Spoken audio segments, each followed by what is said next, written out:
वक्त आपको लिए चलेंगे इस्लामाबाद, जहां वजीर तालीम सिंध सईद गनी इस वक्त सिंध हाउस में प्रेस कॉन्फ्रेंस कर रहे हैं। साहब के जो फर्जंद हैं, मुझसे एक दफ़ा किसी ने पूछा कि शिबली फराज ये फरमाते हैं कि सूबा सिंध को जितना नुकसान पीपल्स पार्टी ने पहुंचाया है किसी और ने नहीं पहुंचाया। तो मैंने जवाब में ये कहा था कि अहमद फराज के नाम को जितना नुकसान शिबली फराज ने पहुंचाया है दुनिया की तारीख में किसी बेटे ने बाप के नाम को नहीं पहुंचाया होगा। तो कल वो शायद कह रहे थे कि अगर मेरा वालिद मुझे इस तरह, जिस तरह वो अली हैदर का उन्होंने वीडियो दिखाई कि अगर मेरा वालिद इस तरह देखता तो मुझे आग कर देता। मैं समझता हूँ अगर अहमद फराज साहब हयात होते तो शिबली फराज को पीटीआई ज्वाइन करने पर ही आग कर देते।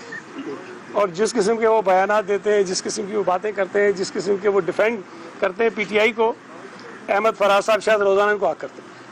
तो उन्होंने एक बात कही और मैं समझता हूँ कि बड़ी संजीदा है और इस पर सबको गौर करने की ज़रूरत है। उन्होंने जो कहा उसका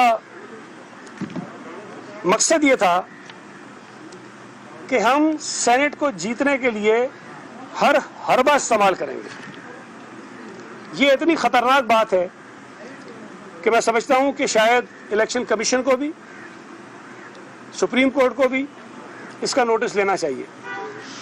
और ये हर हरबा इस्तेमाल करने की जो बात है, इसकी इजाज़त ना आइन देता है ना कानून देता है।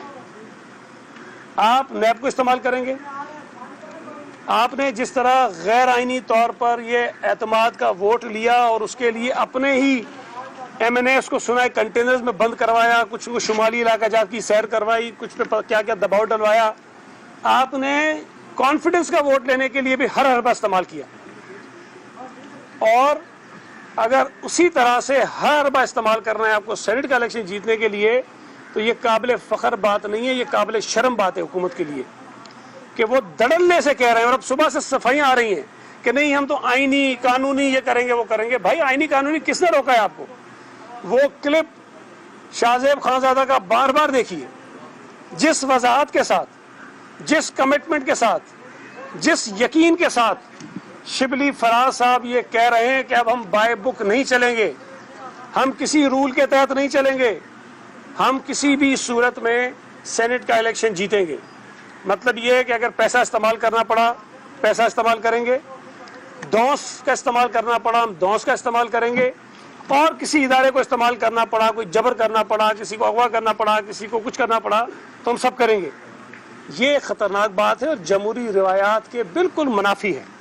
मैं समझता हूँ कि इस बात को संजीदगी से लेने की ज़रूरत है। इस एक बयान ने हुकूमत की जो नीयतें थी, हुकूमत के जो इरादे हैं, वो बिल्कुल वाज़े कर दिए हैं कि वो किसी भी सूरत में किसी भी शर्त पर सेनेट के चेयरमैन का इलेक्शन जीतना चाहते हैं। जो वैसे बज़ाहिर अगर आप नंबर्स देखें तो हुकूमत के पास नंबर्स पूरे नहीं हैं, ऑपोजिशन की जो जमातें हैं उनके पास नंबर्स पूरे हैं और वो अपना चेयरमैन सेनेट भी बना सकते हैं, वो अपना डिप्टी चेयरमैन सेनेट भी बना सकते हैं। लेकिन इससे पहले मैं आपको याद कराऊं कि जब ये सेनेट के इंतखाबात हो रहे थे पूरे मुल्क में, सूबों में और कौमी असम्बली में, तो ये इतने फ्रस्ट्रेटेड थे कि जनाब ट्रांसपेरेंसी होनी चाहिए, ओपन होने चाहिए। कभी ऑर्डिनेंस ला रहे हैं, कभी रेफरेंस भेज रहे हैं, कभी आईनी तरमीम लेकर आ रहे हैं, कुछ मुख्तलिफ हर चीज़ उन्होंने करने की कोशिश की कि किसी। हमने उस वक्त भी कहा कि हमें शफाफियत पर एतराज़ नहीं है, हमें ट्रांसपेरेंसी पर एतराज़ नहीं है, लेकिन पीटीआई की हुकूमत की नीयत ट्रांसपेरेंसी की नहीं है।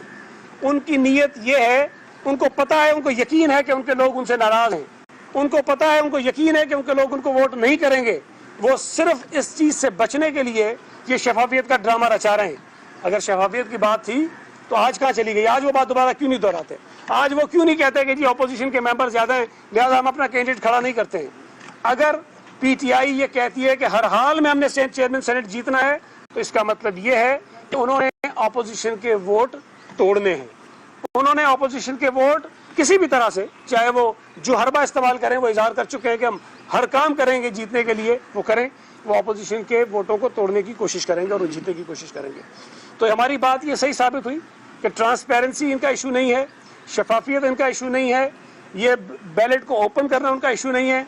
उनका मसला सिर्फ ये था कि उन्हें यकीन था कि उनके लोग उनको वोट नहीं दे रहे, वो साबित भी हुआ।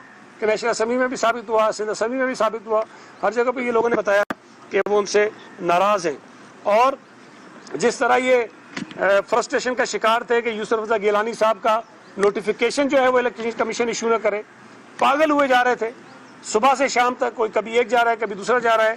میں یہ سمجھتا ہوں کہ آج پی ڈی ایم کی ایک اور فتح ہے کہ الیکشن کمیشن نے بھی ان کی بے بنیاد ایک فریولس قسم کی جو درخواست تھی اس کو مسترد کیا ہے, جس میں یہ کہا گیا تھا کہ یوسف رضا گیلانی صاحب کا جو نوٹیفیکیشن ہے وہ جاری نہ کیا جائے. اس کے بعد اسلام آباد ہائی کورٹ نے بھی ان کی جو پٹیشن تھی وہ مسترد کی ہے, اور جو یوسف رضا گیلانی صاحب کا نوٹیفیکیشن روکنے کی بات کی تھی وہ بھی ان کو مسترد کیا ہے.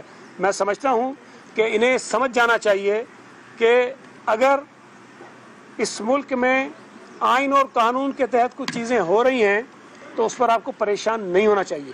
ہمیں تو خوشی ہے, میں یہاں 5 سال رہا ہوں, میں نے ہمیشہ یہ بات کہی ہے کہ الیکشن کمیشن اپنے اختیارات کا استعمال نہیں کرتا. الیکشن کمیشن کو آئین کے تحت بہت سارے اختیارات حاصل ہیں. پہلی مرتبہ الیکشن کمیشن نے اگر اپنی کمر کوئی کسی اور جا کر آئین کے مطابق جو ان کا مینڈیٹ ہے, جو ان کا اختیار ہے, اس کو استعمال کرنے کی انہوں نے کوشش کی ہے اور استعمال کیا ہے, تو بجائے اس کے کہ وزیر اعظم لان تان کریں, وزیر اعظم کو سپورٹ کرنا چاہیے, وزیر اعظم کو شاباشی دینی چاہیے. جس طرح تمام سیاسی جماعتیں کہہ رہی ہیں کہ الیکشن کمیشن آئین کے مطابق جو اقدامات ان کو کرنے چاہیے وہ کر رہے ہیں, اور میں سمجھتا ہوں کہ مزید کرنے چاہیے.